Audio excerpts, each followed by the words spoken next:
Welcome students. पिछले video में हमने केमिकल इक्वेशंस को लिखने तथा जो केमिकल इक्वेशंस के जो लिमिटेशंस हैं उन लिमिटेशंस को रिमूव करके या उसमें सुधार करके उसे और अधिक उपयोगी बनाने के लिए बताया। Now the chemical equations are the two types, यानी रासायनिक जो समीकरण है वह बेसिकली टू टाइप्स के होते हैं, दो प्रकार के होते हैं। The first is balanced chemical equations and the second is unbalanced chemical equations, यानी असंतुलित रासायनिक समीकरण। यानी समीकरण जो है, रासायनिक समीकरण जो है, दो प्रकार के हुए, संतुलित रासायनिक समीकरण और असंतुलित रासायनिक समीकरण। अब फर्स्ट है, सबसे पहले हम चर्चा करेंगे संतुलित रासायनिक समीकरण।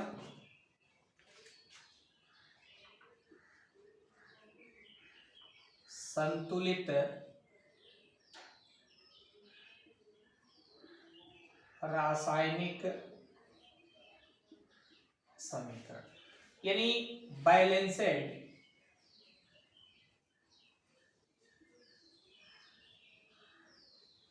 केमिकल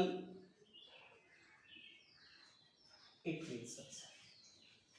तो बैलेंस्ड केमिकल इक्वेशंस यानी ऐसा केमिकल इक्वेशंस जिसमें प्रोडक्ट यानी अभिक्रिया में जो रिएक्टेंट्स इन्वॉल्व हुए और उत्पाद यानी रिएक्शन के फलस्वरूप जो उत्पाद बने, उन दोनों के एटॉमिक नंबर्स यानी परमाणुओं की संख्या इक्वल होता है। तो ऐसा समीकरण बैलेंस्ड केमिकल इक्वेशन कहलाता है, यानी संतुलित रासायनिक समीकरण कहलाता है। या हम ऐसे कह सकते हैं कि ऐसा रासायनिक समीकरण जिसमें अभिकारकों के विभिन्न तत्वों के परमाणुओं की संख्या तथा उत्पादों के विभिन्न तत्वों के परमाणुओं की संख्या यानी एटॉमिक नंबर्स यदि सेम है, और we can say that balanced chemical equations is that with the number of atoms of different elements of reactants be equal to the number of atoms of different elements in products. If equals, then that equations is known as balanced chemical equations. Now see some examples as if a zinc react with a sulfuric acid, यानी यदि zinc जो है hydrogen sulphate से reaction करता है तो यहाँ जो है यह जिंक सल्फेट बनाता है और हाइड्रोजन गैस एग्जिट करता है। तो यहाँ हम अगर देखें तो रिएक्टेंट्स में यानी अभिकारक के रूप में जिंक और सल्फ्यूरिक एसिड है, हाइड्रोजन का सल्फेट है, तथा उत्पाद के रूप में जिंक सल्फेट और हाइड्रोजन है। इसमें यहां देखिए रिएक्टेंट्स में जिंक का 1 एटम, यहां भी जिंक सल्फेट में जिंक का 1 एटम है, हाइड्रोजन के 2 एटम्स हैं, यहां भी हाइड्रोजन के 2 एटम्स हैं। यहां देखें सल्फेट का 1 मॉलिक्यूल्स है, यहां भी सल्फेट का 1 मॉलिक्यूल्स है। यानी ऐसे हम केमिकल इक्वेशंस को बैलेंस्ड केमिकल इक्वेशंस कह सकते हैं। Or take another example, if a calcium carbonate react with a hydrochloric acid, यानी यदि कैल्शियम कार्बोनेट हाइड्रोक्लोरिक एसिड से रिएक्शन करता है, इट फॉर्म कैल्शियम क्लोराइड, यानी कैल्शियम क्लोराइड बनेगा और फिर कार्बन डाइऑक्साइड तथा वाटर बनता है। यहां देखें तो यहाँ कैल्शियम कार्बोनेट में कैल्शियम का 1 एटम है, यहाँ भी कैल्शियम 1 एटम है। क्लोरीन देखें यहाँ 1 है, बट हियर यहाँ 2 है, 2 एटम्स यहाँ है। फिर यहाँ देखें हाइड्रोजन का 1 एटम है, यहाँ हाइड्रोजन 2 एटम्स में है। तो यहाँ कार्बोनेट देखिए, कार्बन यहाँ 1 है, यहाँ कार्बन 1 है, यहाँ ऑक्सीजन 3 है, यहाँ ऑक्सीजन 2 1 3 है।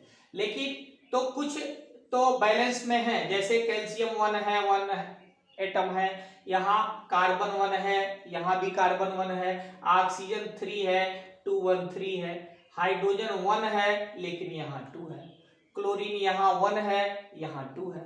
तो इस केमिकल इक्वेशंस में देखिए, यह फर्स्ट जो केमिकल इक्वेशन है यह तो संतुलित रासायनिक समीकरण है, बैलेंस्ड केमिकल इक्वेशन है। बट इन सेकंड एग्जांपल यहाँ देखें, कैल्शियम कार्बोनेट यदि हाइड्रोक्लोरिक एसिड से रिएक्शन करता है तो कैल्शियम का क्लोराइड कार्बन डाइऑक्साइड और वाटर बनाता है। लेकिन इसमें रिएक्टेंट्स के जो एटॉमिक नंबर्स हैं, रिएक्टेंट में जो एटम यूज हुए हैं वह प्रोडक्ट में जो है एटम्स के जो एटम्स हैं उनका नंबर्स इक्वल नहीं है। तो यह जो सेकंड एग्जांपल है यह अनबैलेंस्ड केमिकल इक्वेशन कहलाएगा, अनबैलेंस्ड केमिकल इक्वेशन।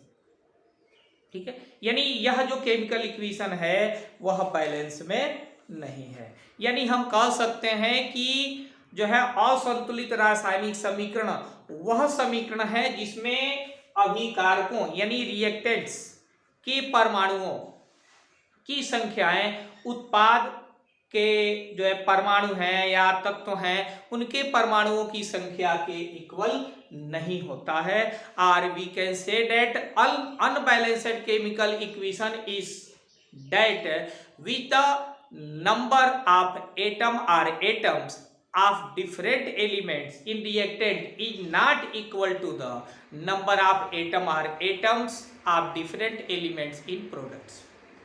Now अब हम जो है दूसरे एग्जाम्पल्स भी ले सकते हैं। जैसे मान लीजिए कि कैल्शियम का ऑक्साइड है, यह कार्बन डाइऑक्साइड से रिएक्शन करता है और कैल्शियम का कार्बोनेट बनाता है।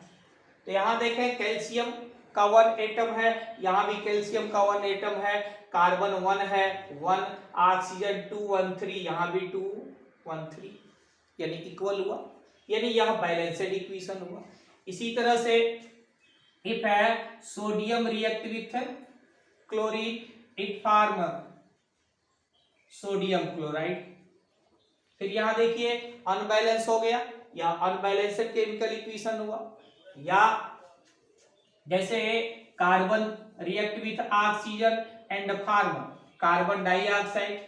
फिर यहाँ देखें तो यहाँ यह बैलेंस्ड केमिकल इक्वेशन हुआ। But magnesium react with oxygen and form magnesium oxide. फिर यहाँ जो है अनबैलेंस्ड केमिकल इक्वेशंस हो गए।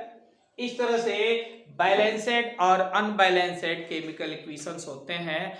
अब जो है now the process to convert the unbalanced chemical equations into chemical equation, यानी असंतुलित रासायनिक समीकरणों को संतुलित रासायनिक समीकरण में कैसे बदला जाएगा। यानी अब इसके लिए यानी असंतुलित रासायनिक समीकरणों को बदलना है तो इसके लिए सबसे इजीली जो है heat and trial method use किया जाता है। हीट एंड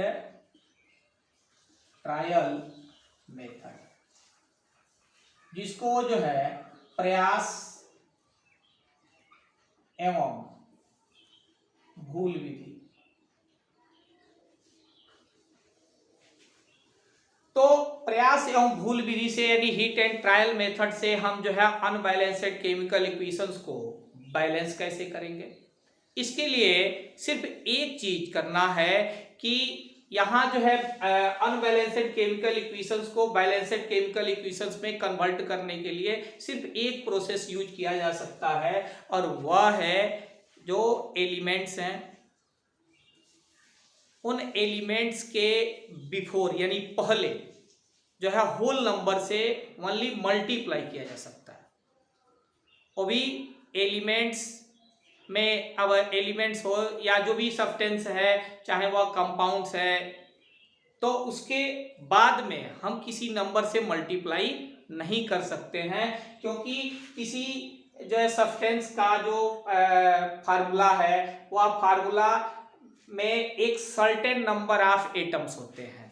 अगर उन एटम्स का जो है रेशियो बदल जाता है तो प्रोडक्ट का नेचर बदल जाता है। इसलिए कभी भी बैलेंस करने के लिए हम जो है, जैसे मान लीजिए कि कार्बन डाइऑक्साइड है, ठीक है, अब इसमें बैलेंस करने के लिए किसी भी होल नंबर से मल्टीप्लाई करना है तो इसके पहले 2, 3, 4 या जो भी नंबर्स हैं उसमें हम मल्टीप्लाई कर सकते हैं। या जैसे मान लो कि हाइड्रोजन ही है, तो अब यहाँ हाइड्रोजन के बाद में कोई नंबर हम मल्टीप्लाई नहीं कर सकते हैं। जो भी, जैसे कोई भी प्रोडक्ट है, जैसे मान लीजिए कि Na+Cl2, यहाँ NaCl बनाता है, ठीक है, तो अब जो है अगर हम यहाँ 2 लिख देते हैं, इट विल बी रो, यह गलत हो गया, यह प्रोसेस नहीं है इसके बाद, क्योंकि हर प्रोडक्ट का एक सर्टेन केमिकल फार्मूला है जिसमें सर्टेन नंबर ऑफ एटम्स होते हैं। अब अगर जो है हम किसी भी प्रोडक्ट के या एलिमेंट के, कंपाउंड के लास्ट में अगर कोई नंबर हम मल्टीप्लाई करते हैं या ऐड करते हैं तो उस प्रोडक्ट का नेचर बदल जाएगा, यानी इक्वेशंस रॉन्ग हो जाएंगे। इसलिए हमेशा जो है बैलेंस में करने के लिए हम जो है होल नंबर से उस एलिमेंट या कंपाउंड के पहले मल्टीप्लाई करते हैं। अब कुछ एग्जाम्पल देखें। जिस एग्जाम्पल में जैसे मान लीजिए कि हाइड्रोजन है, यह क्लोरीन से रिएक्शन करता है और हाइड्रोक्लोरिक एसिड बनाता है। अब चूंकि यह जो विधि है प्रयास एवं भूल विधि है, इसमें जो है आसान तो ही रहता है कि पहले हम उसे पेंसिल से मल्टीप्लाई करके इक्वल देख लें और देन फाइनली हम उसे जो है पेन से यूज करें, बट मतलब सबसे पहले आपको रफ कर लेना चाहिए। तो इसके लिए देखिए, जैसे यहाँ पहले हम जो रिएक्टेंट्स हैं, रिएक्टेंट्स के एटम नंबर्स को काउंट करेंगे और फिर प्रोडक्ट के एटम नंबर्स को काउंट करेंगे और फिर उसे इक्वल करने के लिए होल नंबर से मल्टीप्लाई करके ट्राई करेंगे। जैसे यहाँ रिएक्टेंट्स में देखें, हाइड्रोजन के 2 एटम्स हैं, यहाँ 1 है, यहाँ क्लोरीन के 2 एटम्स हैं, यहाँ 1 है। चूंकि दोनों का रेशियो सेम है तो इजिली यदि हम यहाँ 2 से मल्टीप्लाई कर देते हैं तो यहाँ के इक्वेशन जो है बैलेंस्ड इक्वेशन में कन्वर्ट हो जाता है। इसी तरह से जैसे if carbon react with oxygen and form carbon dioxide, या तो ऑलरेडी बैलेंस्ड है। तो अब जैसे मान लीजिए कि मेथेन है, इफ रिएक्ट विथ ऑक्सीजन, यानी यदि मेथेन जो है ऑक्सीजन से रिएक्शन करता है तो यह जो है बनाता है कार्बन डाइऑक्साइड और वाटर को प्रोड्यूस करता है।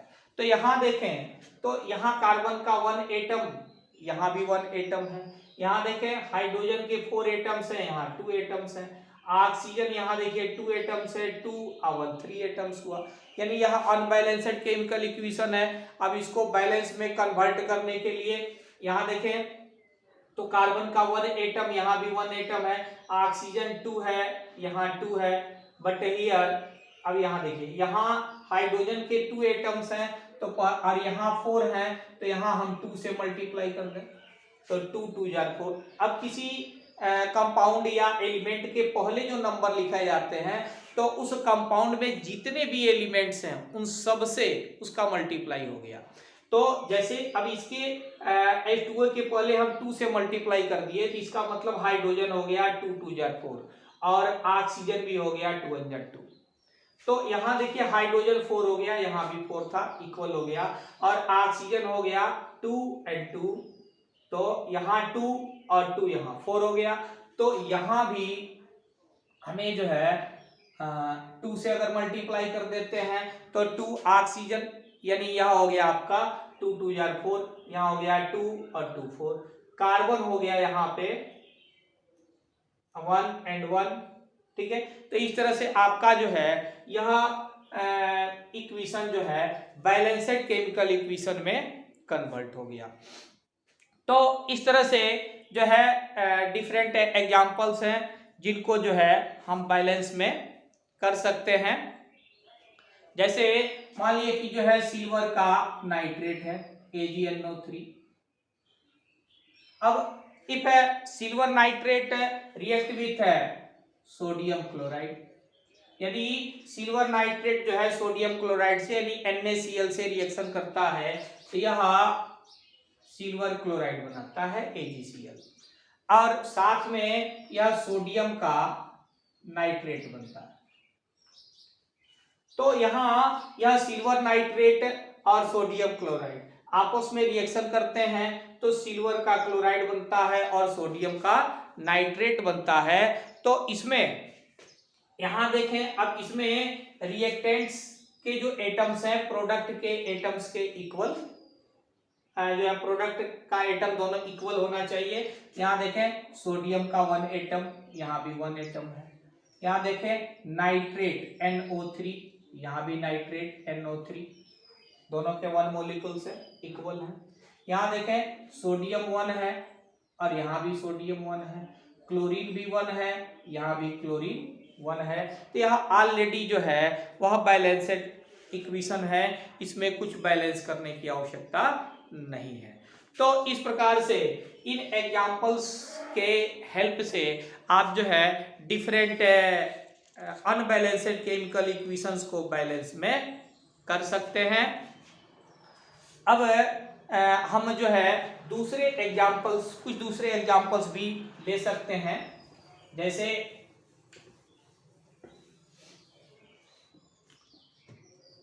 जैसे मान लीजिए कि फेरस है, if A ferrous react with water, यानी फेरस और जो है वाटर का जो रिएक्शन है इससे फेरिक ऑक्साइड बनता है Fe3O4 एंड प्लस हाइड्रोजन।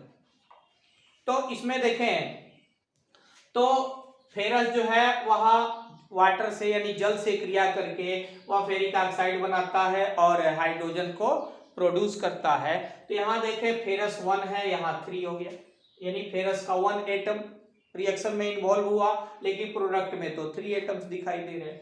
फिर यहाँ हाइड्रोजन देखिए 2 है, यहाँ भी 2 है, ऑक्सीजन यहाँ 1 है, बट हियर 4 हो।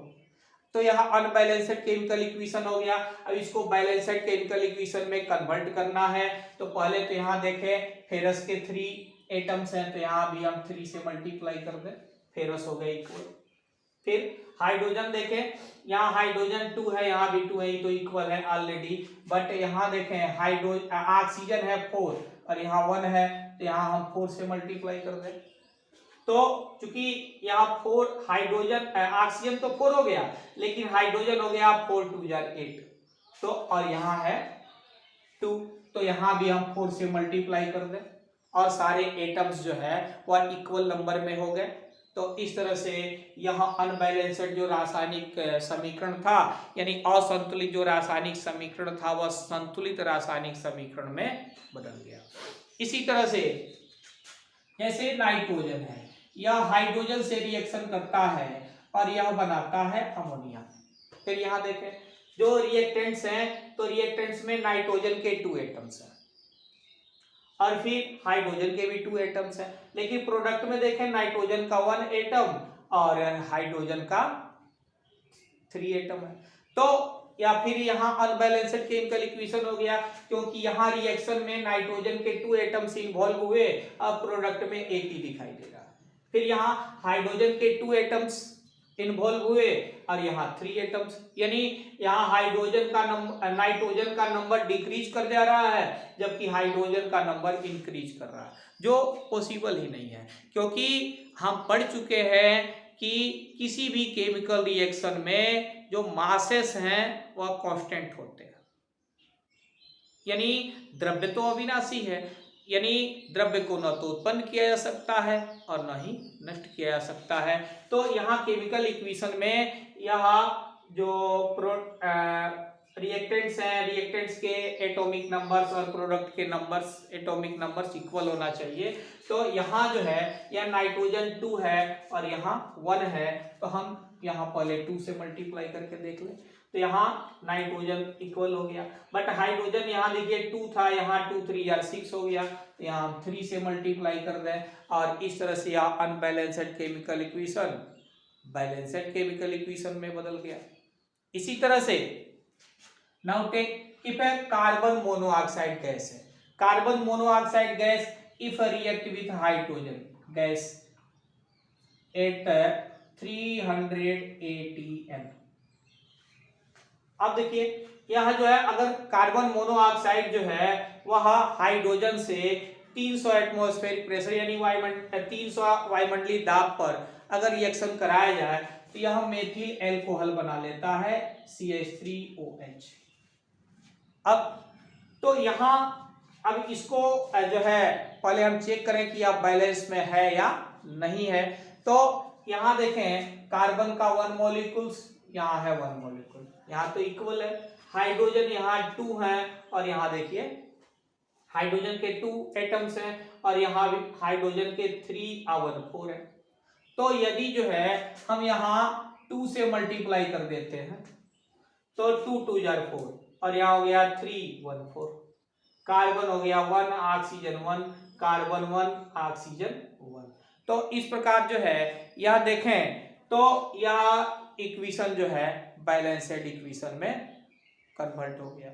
इसी तरह से carbon dioxide if react with water, यदि कार्बन डाइऑक्साइड वाटर से रिएक्शन करता है तो यह जो पौधे के द्वारा प्रकाश संश्लेषण की जो क्रिया है, फोटोसिंथेसिस का जो रिएक्शन है, उस रिएक्शन में पौधे जो है वह CO2 लेते हैं और ऑक्सीजन की प्रेजेंसी में दोनों के बीच एक केमिकल रिएक्शन होते हैं और यह इसमें कैटेलिस्ट के रूप में सनलाइट तथा क्लोरोफिल यूज होता है। यानी सनलाइट और क्लोरोफिल की प्रेजेंसी में यह कार्बन डाइऑक्साइड जो है वाटर से रिएक्शन करता है और प्रोडक्ट के रूप में ग्लूकोज का फॉर्मेशन करता है C6H12O6 और साथ में यह जो है ऑक्सीजन गैस भी एग्जिट करता है, प्रोड्यूस करता है।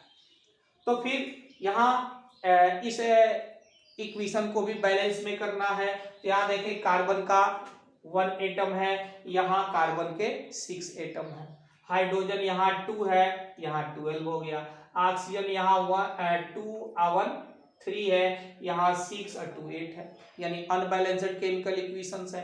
तो सबसे पहले यहाँ देखें कार्बन 1 है, यहाँ 6 हो गया, तो हम यहाँ 6 से मल्टीप्लाई कर दें तो कार्बन हो गया 6, हाइट ऑक्सीजन हो गया 6 2 12 और फिर यहाँ 1 है 30, जबकि यहाँ अब यहाँ देखें पहले तो हाइड्रोजन यहाँ 12 एटम्स है और यहाँ 2 एटम्स था, तो यहाँ भी हम 6 से मल्टीप्लाई कर दें तो 6 से मल्टीप्लाई कर दिए तो 6 2 12, यहाँ हाइड्रोजन 12 हो गया। अब ऑक्सीजन यहाँ हो गया 6 2 12 और 6 1 6, यानी 12 और 6 18 हो गया। अब यहाँ देखें ऑक्सीजन जो है वह 6 और 2 8 है, तो अब यहाँ यह अनबैलेंस्ड है। तो ऐसे केस में यहाँ जो है यह कार्बन डाइऑक्साइड यह हो गया 6 मोलिकुल्स ऑफ वाटर, ठीक है, यह हो गया 6, तो 6 2 12 हो गए और 6 1 6, यानी 12 और 6 18 हो गए। अब यहाँ जो है इसको बैलेंस में करना है तो यहाँ भी हम 6 से मल्टीप्लाई कर दें ऑक्सीजन के लिए, तो 6 2 12 हो गया और 12 और 6 18 हो गया।